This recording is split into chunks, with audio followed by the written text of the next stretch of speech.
I told you it was going to happen. And it happened. My ass-numbingly long critique of Dark Souls. To give this video some sort of structure, we are going to follow my latest playthrough of the game. So get ready folks, it's gonna be a long one. We start the game off with the character creator, where we can either customize our dream character or create a monstrosity beyond words. After that we get our first cutscene, and can I just gush about it for a second? The music, the cinematography, the story being told, it's absolutely fantastic. I mean, just watch it and tell me you don't get shiver down your spine. With the strength of lords, they challenge the dragons. Gwyn's mighty bullets peeled apart their stone skills. The witches weaved great firestorms. Nito unleashed a miasma of death and disease. And Seath, the scales, betrayed his own, and the dragons were no more.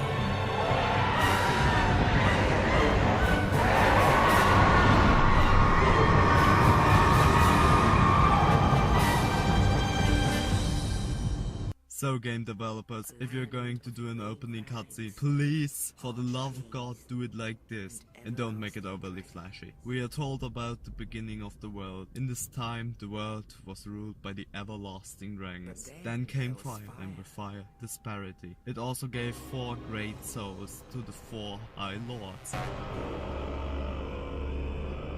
Nito, the first of the dead.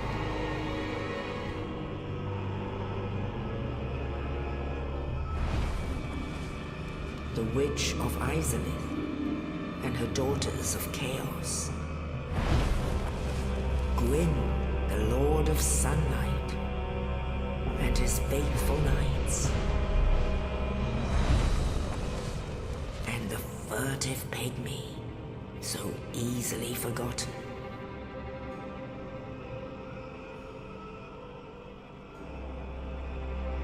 So they challenged the dragons and overtook the world. So began the Age of Fire. But the flames are going to fade. And only dark will remain. And As the living are seen, undead rose, surrounded by the dark. carrier. We are one such undead, and were brought to an asylum to await the end of the world. Until we are free to fulfill an ancient prophecy. We start the game by freeing ourselves from captivity, and are instructed on how to play the game by messages on the ground. Wait, is that one of the insane herbalists? Oh, please don't know. We'll cross that bridge when the time has come, but not now. We make our way forward to a bonfire. Yay! Let's just open this big ass door. I'm sure nothing bad will come of it. Fuck, don't fight it, just run. In the next area we find a shield. Great, now I can show how to discard shit. My biggest tip to anyone playing for their first time, without a shield is way more fun than with. Oh great, a weapon, let's kill that guy. Let's just go up the stairs. Fuck, dodged it this time around. Oh look, a shortcut, great. Here's my biggest problem with the tutorial. It tells you everything that will be expecting you in the game, but it is really overwhelming for a first time player. Look, that guy from the beginning. Looks like he's been punched through the ceiling. I do like the imagery though. Our character is mute and probably brain dead, so we can only answer yes or no. If you are not stupid here, you say yes. The indicator will also always be on the option they expect you to take. Oscar, as the fine gentleman is called, informs us that he fucked up on his mission and hopes to be completed. As a hint, he tells us an ancient Astora prophecy. Thou who art undead art chosen. In thine exodus from the undead asylum, maketh pilgrimage to the land of ancient lords. When thou ringeth the bell of awakening, the fate of the undead thou shalt know. And gives us the game's healing item, an Estus flask. It recharges on bonfires, by the way. Wait, if you had a healing item, why don't you just drink it? Well, whatever, we leave and hear him dying. We encounter our second real enemy, and he already has quite a few moves.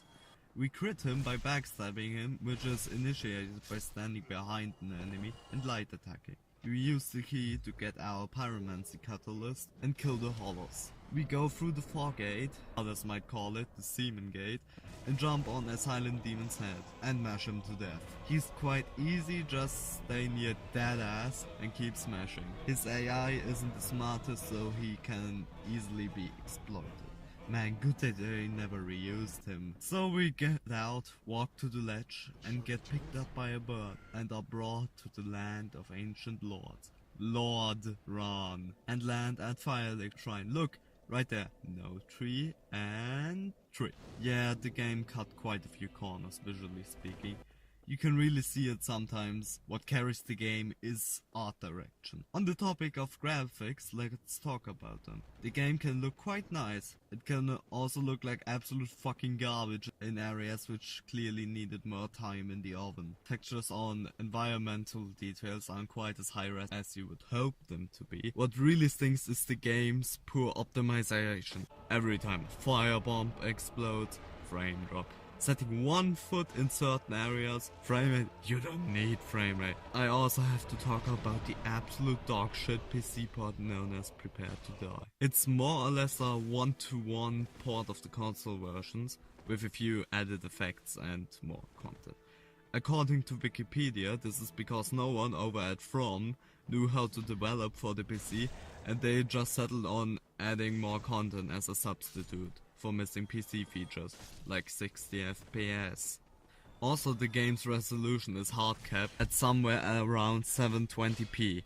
Selecting higher means just split up, which looks horrible by the way. Adding insult to injury is that not only is the game peer-to-peer based, but the anti-cheat is abysmal. And getting curse, egg-headed and all of your equipment broken at once wasn't that uncommon. We never got a patch, and now only have one for $20. Great. The community fixed some of the problems that Prepare to Die had, like implementing a working anti-cheat and unlocking both resolution and frame rate. So why do we have a remaster? You may ask. Well, these fixes aren't perfect. The framerate fix breaks the physics of the game. Most of the time you won't notice, but some jumps can become impossible, and I've even seen enemies commit suicide because of the physics breaking. The framerate also still tanks more often than not, especially in a certain area. All of that and Namco just want a quick buck. I should note that I haven't played remasters, so take everything I say with a grain of salt. The absolute star of the show, graphics wise, are the animations. They are fluent, weighty, and most importantly just good to read. Let's take the animation of a Black Knight for example. You can clearly see the wind up of his attacks as well as the actual attack itself. I mean, just look at this. This is beautiful. And most animations and enemies are like that, except for the sentient shitlords, rats, and the motherfucking scrotum frogs. While we're going all over the place, let's talk about this game's sound design. I honestly couldn't say a bad thing about it if I try, except for the voice acting, but more on that later. Just listen to the sounds for a moment.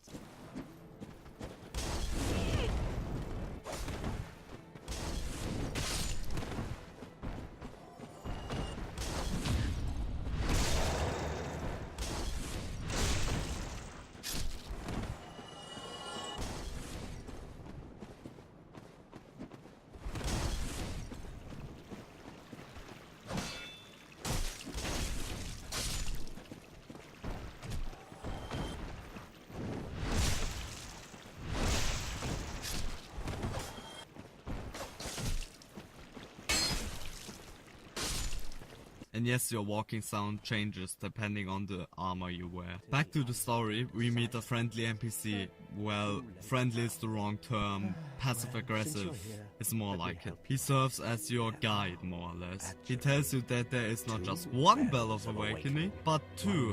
One in the Undead Church and one far below in the ruins of Lighttown. Let's explore the shrine a bit. Hey look, it's another NPC. Let's pester him. He offers us a covenant, basically a guild or an alliance in other games. The Way of White. Damn dirty self-righteous clerics, if you ask me. But some miracles are actually good supportive skills. I can't take this game anymore, let's commit suicide. Failed spectacularly. Hey look, there's some good stuff down here. The number one rule of this game: always look around. It will be worth it. While we route out the graveyard, let's talk about beginner's traps and wrong mindsets. What do I mean by that? You know those videos talking about the hardest games and Dark Souls always makes it on them? Let's not beat around the bush, of course you have. Well, my theory is that this kind of mindset makes people do stupid mistakes, which greatly reduces the fun they have. I have read Steam reviews of the game being too hard and complaining about this very graveyard we are running through, not realizing that this is not the way to go. Remember kids, in Dark Souls, the path of least resistance is always the right one. There's some good stuff to grab here. Try it, just don't fight anything cause the skellies will destroy you. We also learn to level up at bonfires. There are different stats: vitality, attunement, endurance, strength, dexterity, resistance, intelligence and faith. All of them level up to level 99. Per point you put into the stat, you gain 1 soul level. Only 1 point is given with each soul level. You gain soul levels by killing enemies or using consumable souls you find littered about the place. Each soul level costs more and more souls as you continue, regardless of the stat you wish to upgrade. So playing catch up isn't a good idea as the game goes on. Each soul level raises its correlating stat, like for example, vitality raises health and the player's overall defenses. Most stats soft cap at 40, except for endurance, where after you get to 40 you don't gain any more stamina, but only carry capacity. Quick tip, dump everything into vitality in the beginning until you reach about 30. Then focus on the stat for your weapon and stamina. Go 40, 40 and 40 again. Carry capacity should be given special attention since it determines your movement speed. Below 25% and you can fast roll or move the fastest, sacrificing protection for mobility. The way I recommend playing: 50% medium movement speed and rolls is a balance between the two extremes. Don't like using it. 50% means that you will be fat rolling and also greatly slows down your movement speed. I can't really recommend it unless you're going full Harvard with a Tower Knight level shield. And then there's slow walking. Slow walking limits you to your walking speed and inhibits rolling. It fucking sucks, all I have to say about it. Rolling. Kind of reminds me of something you will be doing 90% of the time. Oh right, combat. First we have to separate combat into 3 categories: defensive, supportive and aggressive. As defensive actions you can categorize rolling, blocking and parrying. I've already covered rolling and blocking as self-explanatory, except for this. Every attack you block consumes stamina. If your stamina reaches 0, your block also does. Rolling also takes up stamina, as well as parrying. Rolling has one speciality: you have iframes, meaning you are invincible for a few frames while rolling. This can and will save your ass. You parry by standing close to the enemy, waiting until the attack is about to make contact with you, and then press LT on the controller to bash the weapon away with your shield, bare hand, offhand weapon or parry dagger, if that is more your thing. After a successful parry, you can riposte for massive damage. There's also one really important supportive stat, and that is poise. Poise determines how much attacks you can tank through without breaking form. I usually play without poise, but it can be really important. When it comes to supportive, you can use the items in your quick bar, like Estus to give yourself an edge in combat. There are buffs like the grasses. There are more offensive items like fire bombs or throwing knives. And there's the big one, humanity. Humanity is the most important item in both the gameplay and the story. Thought I had forgotten about, haven't you? Have you seen that we look like beef jerky? Who am I kidding? Of course you have. Well, if you use humanity, you can fix that and return to your sexy human body. Until you die, then you return to hollowed state. Speaking of dying, this is what you'll be doing quite a lot of. If you die, you leave your souls and soft humanities in a bloodstain close to where you died. You have one chance to get him back. If you fail, it's gone forever. But since you can receive endless amounts of both humanity and souls, it isn't too bad. Let's just get through the aggressive forms of combat already. You have melee, sorcery, pyromancy, miracles, and archery. With melee there are two types of weapons: dex weapons or fast ones, and strength weapons, slow but deadly ones. With all you have two options: light attack and heavy attack.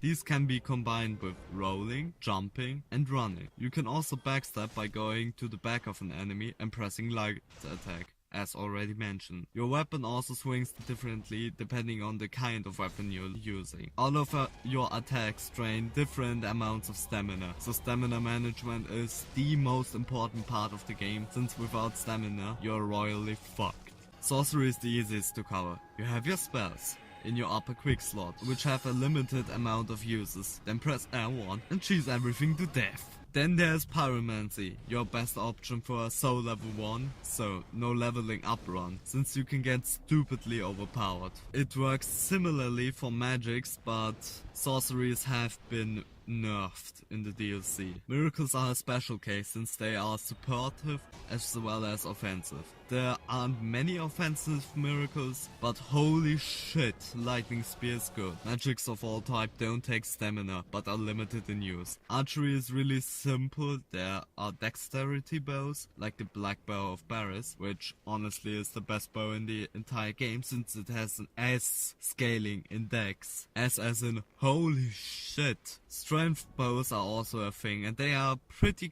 good. They have a lot of knockback, which is good if the enemies are close to a cliff or a ledge or something. With bows, you can also headshot to do critical damage and stun enemies. You can't buff bows. With all of that technical stuff out of the way, let's finally go area to area and explore Lord Run. And the first area away from Firelink Shrine is Undead Burg. I like Undead Burg. There are a lot of hidden areas.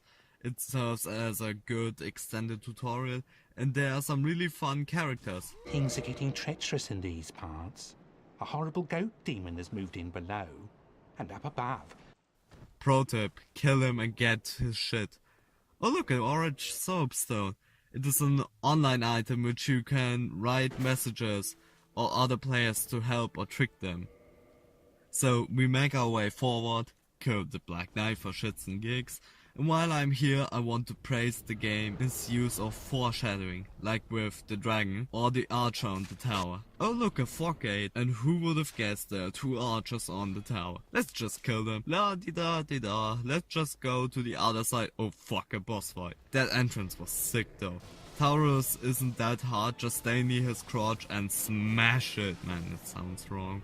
So we kill him, go forward, and see him. The Messiah.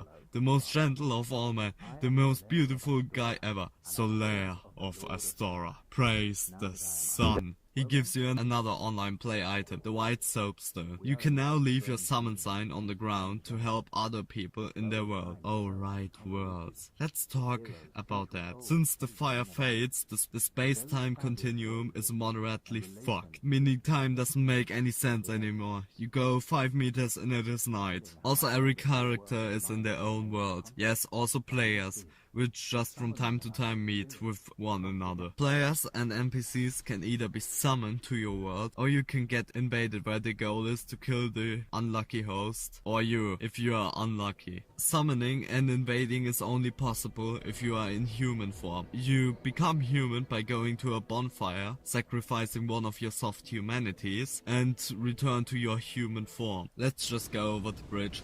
And it's the dragon again. If you are quick, you can go to safety, and look, a shortcut back to the bonfire, sweet. You can go under the bridge, or just wing it, wait at the dragon, and run. You get a better bonfire and access to the Warriors of Sunlight Covenant, which grants you the lightning spear. It is just absurdly good, and the praise the sun gesture, one of the best in the game. We go onwards to the ball part. Pro tip: if you are fast enough, you can outrun the guy closing the gate on you and don't have to go through the spank room. You go on and meet Andre, the blacksmith, who can upgrade your weapons with Titanite and is also very British. Let's just kill the gargoyles. Hey, there's a shortcut back to Firelink. Great. They aren't too hard, just gotta go through the spank room, kill the channeler. Hey look, there's some golden guy. Well shit, don't have the key. Oh well, let's go kill the gargoyles.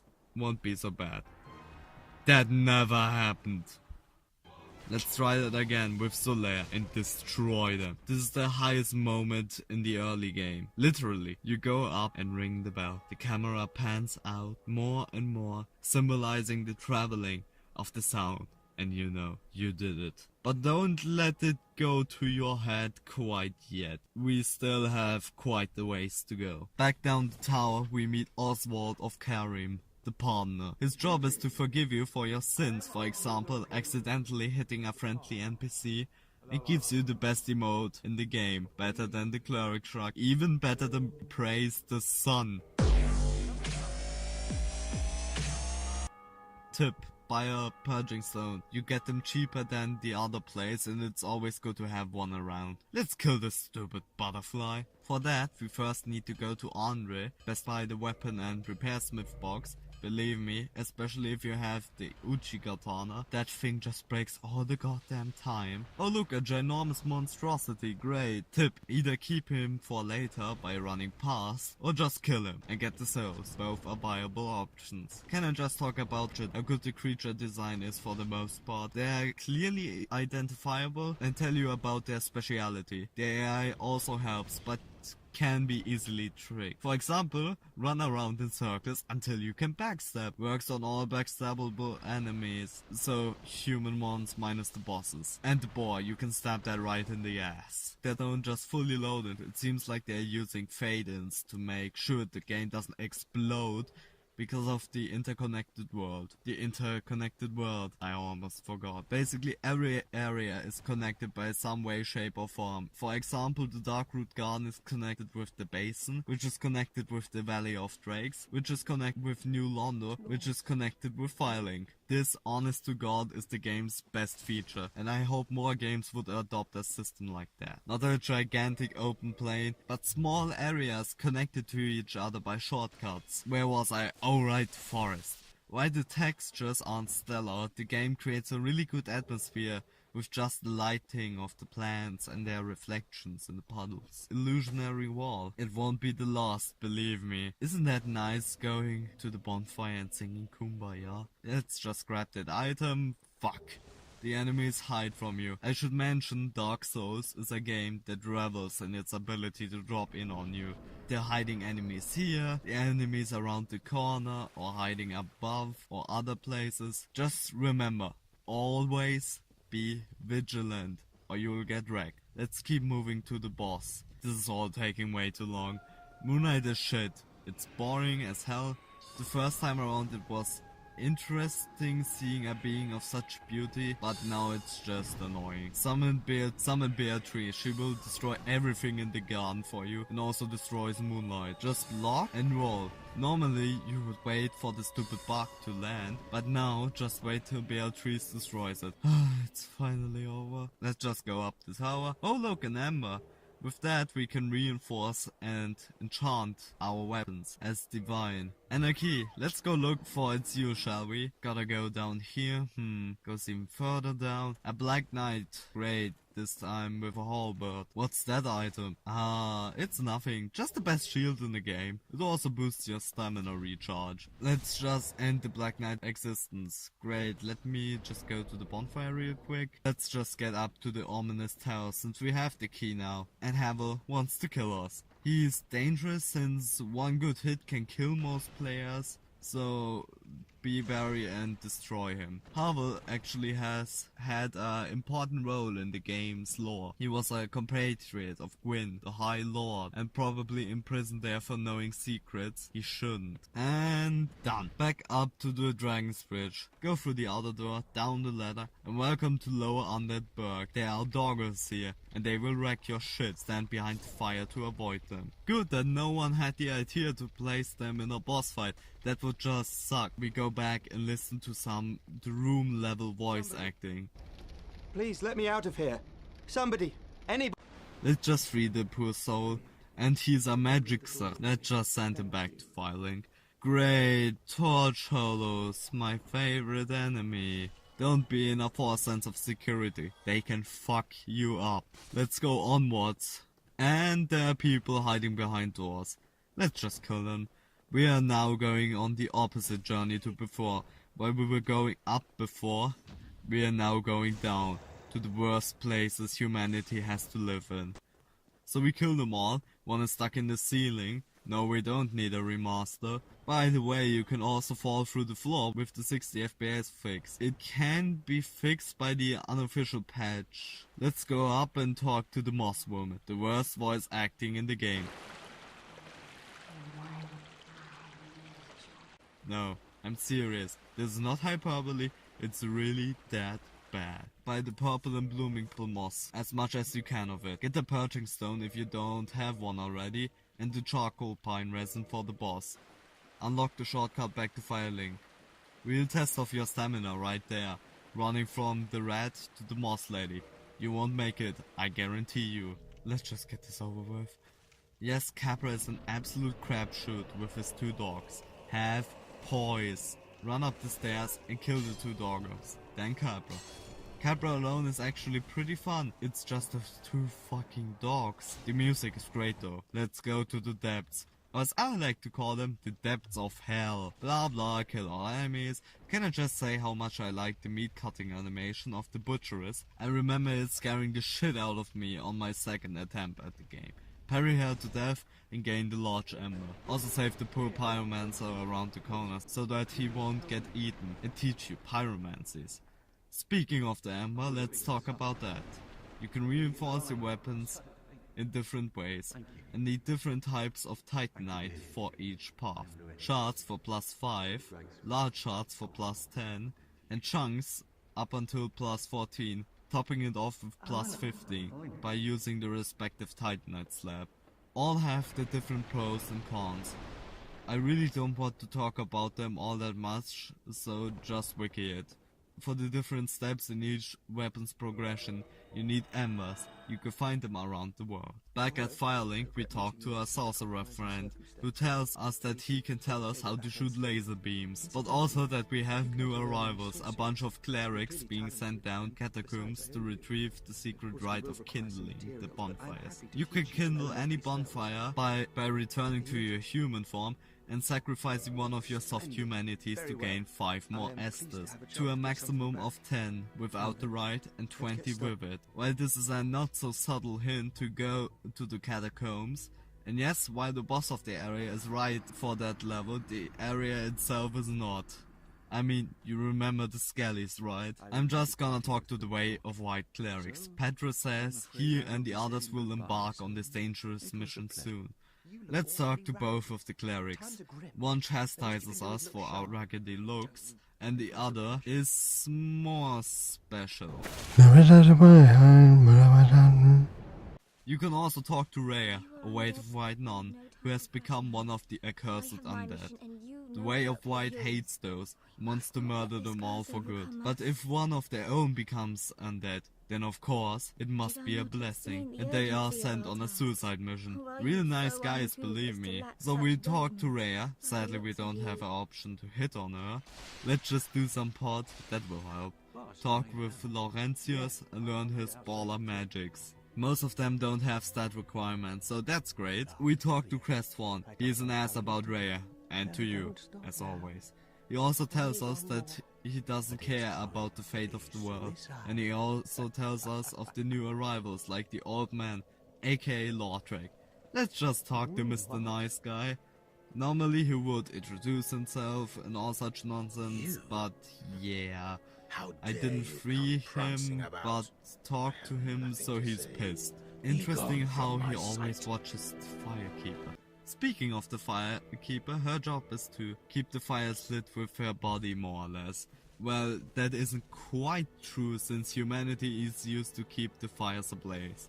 So basically the fire ensures that you go hollow, since every revive you lose more and more humanity, symbolized by the bloodstain and you returning to becoming hollowed again.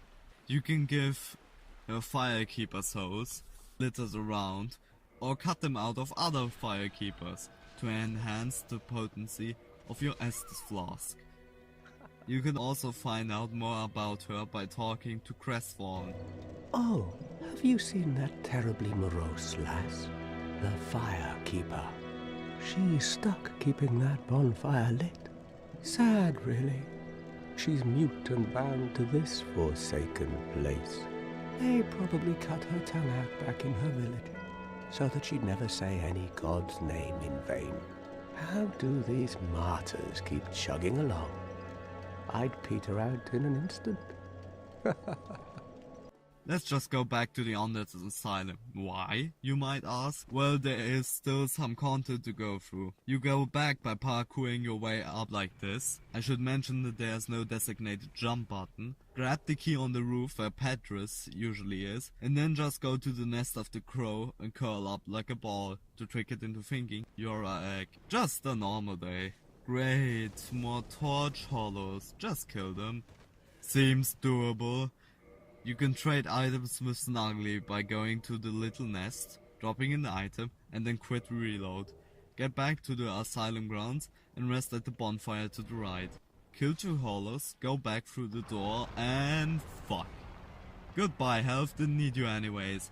Oh look, it's a silent demon with a new attack. Great. And this isn't the last time this happens. Oh no. Kill him with a bleed weapon if you have one, or just mash him to death. Doesn't matter. And gain the motto of all Titanite, the slab. Go back and get a nostalgia hit. This is where you came from. Just with a black knight in front of it.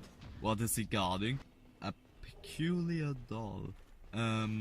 Okay, whatever dude. Level up, go up, kill Hollow Oscar again. Hey look, there are now 2 heavy guys. Kill them, open the door with the roof key, and get the rusted iron ring. It'll be godlike where we are going. That's it, go back to the depths, and this time jump into the garbage behind the butcheress. And look, it's Master Splinter. Grab the spider shield, it also is really important, and kill Master Splinter.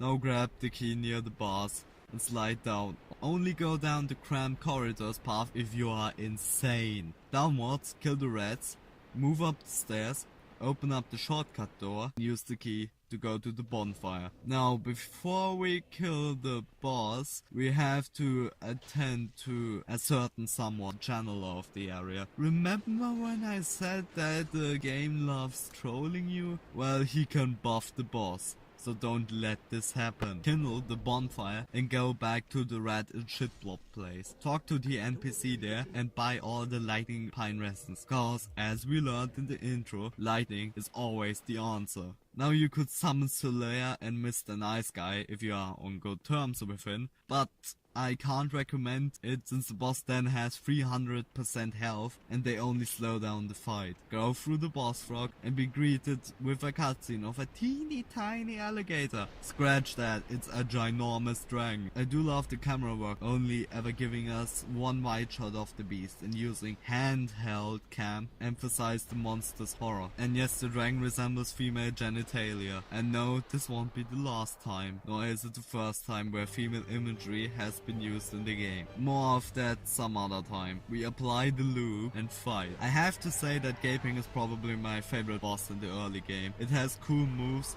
looks cool, the area is nice, and the music kicks ass. It probably was once a peaceful ancient dragon until something turned it into the monstrosity it is now. I'll just use the fight to play us out. Join me next time when we descend further into madness.